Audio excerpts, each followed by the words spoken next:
Pemirsa, sejalan dengan antisipasi yang dilakukan pemerintah, Satgas Penanganan COVID-19 memutuskan meniadakan daftar 14 negara asal WNA yang dilarang masuk ke Indonesia.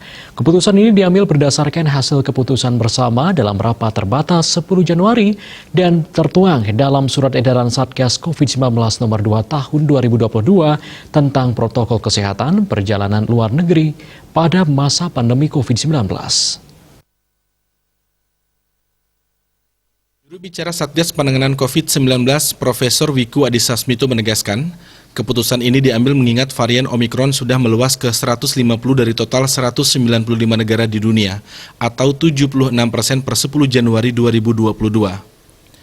Jika pengaturan pembatasan daftar negara masih tetap ada, maka akan menyulitkan pergerakan lintas negara yang masih diperlukan untuk mempertahankan stabilitas negara, termasuk pemulihan ekonomi nasional.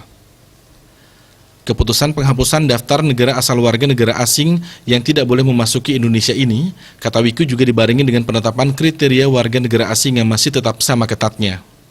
Hal ini telah diatur dalam surat edaran Satgas sebelumnya. Atas penghapusan daftar negara inilah, pemerintah menyamakan durasi karantina bagi seluruh pelaku perjalanan menjadi 7 kali 24 jam.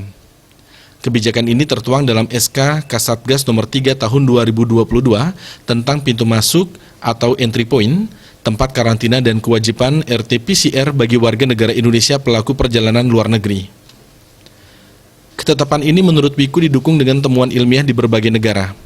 Prinsip karantina ini adalah masa untuk mendeteksi adanya gejala, karena ada waktu sejak seseorang tertular hingga menunjukkan gejala. Dengan demikian, lolosnya orang terinfeksi ke masyarakat dapat dihindari. Bali Pos melaporkan.